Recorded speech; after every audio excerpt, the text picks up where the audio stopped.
ये कहानी उन शातिर ठगों की है जो बहुत ही पेशेवर अंदाज में लोगों को उनके ही पैसों से ठगते थे, वो भी एकदम फिल्मी स्टाइल में।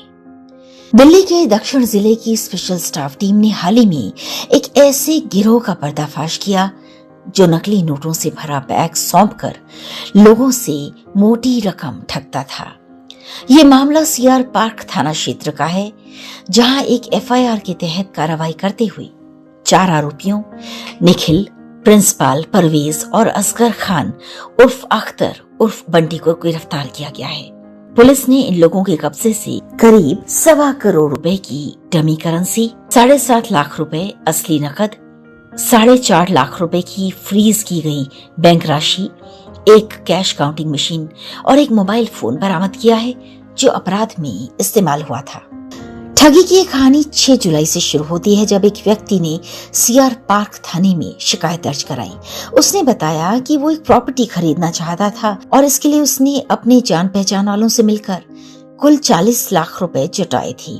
4 जुलाई को उसकी मुलाकात कुछ लोगों से हुई जिन्होंने दावा किया कि वे बैंक में जमा पैसों को नकद में बदलने का काम करते हैं। उन्होंने उसे चित्तरंजन पार्क में एक फ्लैट में बुलाया जहां पहले से कई लोग मौजूद थे। वहां उसे नकली नोटों के बंडल दिखाए गए और विश्वास दिलाने के लिए कैश काउंटिंग मशीन से गिनती भी करवाई गई। इन सभी गतिविधियों से प्रभावित होकर शिकायतकर्ता ने आरोपियों के बताए बैंक खाते में 40 लाख रुपए ट्रांसफर कर दिए और बदले में नकदी से भरा हुआ एक बैग ले लिया। जब वो व्यक्ति अपने घर पहुंचा और बैग को खोला तो उसे अंदर मनोरंजन बैंक ऑफ इंडिया के नाम से नकली करेंसी मिली। तब जाकर उसे एहसास हुआ कि उसके साथ बहुत बड़ी ठगी हुई है। आरोपी मौके से पहले ही फरार हो चुके थे।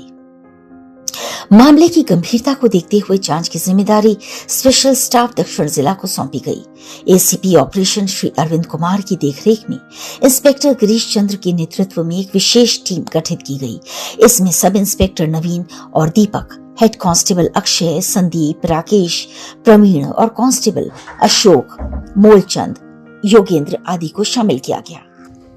टीम ने तेजी से कार्रवाई शुरू की और घटनास्थल और उसके आसपास की सीसीटीवी फुटेज खंगाले। व्हाट्सएप कॉल्स और बैंक ट्रांजैक्शंस की बारीकी से जांच की गई और तकनीकी विश्लेषण के जरिए आरोपियों के ठिकानों का पता लगाया गया। लगातार प्रयासों के बाद 9 जुलाई को टीम को एक गुप्त सूचना मिली।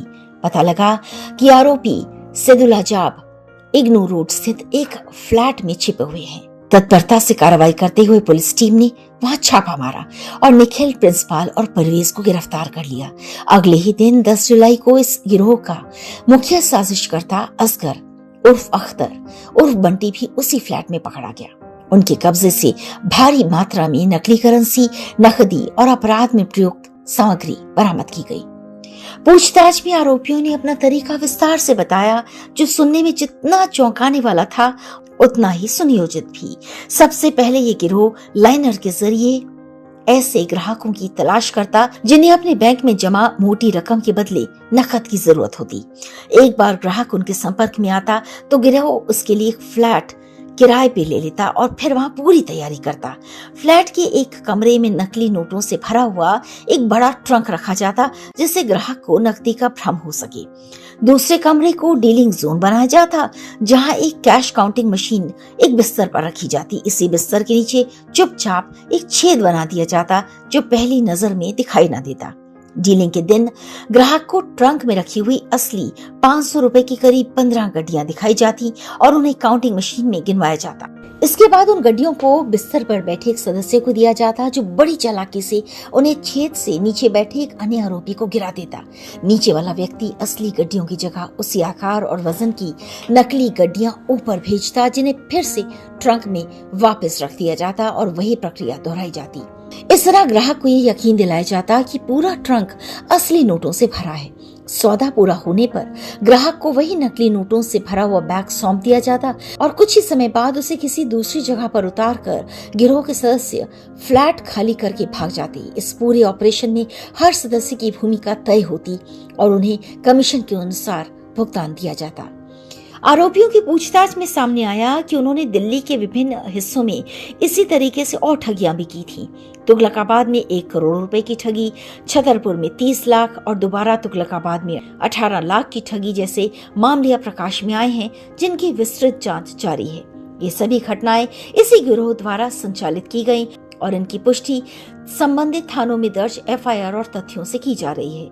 पूरे ऑपरेशन के दौरान ये भी पता लगा कि इस गिरोह के और भी सदस्य हैं जो अलग अलग भूमिकाओं में काम करते थे।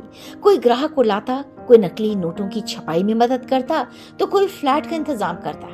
मुख्य आरोपी असगर ने कबूल किया कि उसने ये पूरी ठगी की तरकीब बिहार निवासी नसीम से सीखी थी, जो देश भर में इसी प्रकार की धोखाधड़ी करने वाला एक बड़ा नाम है। दक्षिण जिला पुलिस की इस सटीक, योजनाबद्ध और साहसी कार्रवाई ने एक संगठित ठग गिरोह के मंसूबों को नाकामयाब कर दिया है। इस सफलता ने एक बड़े नेटवर्क का पर्दाफाश किया है और उन निर्दोष नागरिकों के विश्वास की भी रक्षा की है जो अक्सर ऐसे लालच के जाल में फंस जाते हैं। पुलिस की सक्रियता और तकनीकी दक्षता का ये परिणाम है कि मनोरंजन बैंक के नाम से चल रहा ये नाटक अब खत्म हो गया है। इस ऑपरेशन ने एक बार फिर ये साबित कर दिया है कि अपराधी कितना भी शातिर क्यों ना हो, दिल्ली पुलिस की नजर और पकड़ से बच नहीं सकता। ये था वर्तिका नंदा की आवाज में आज का किस्सा खाकी का।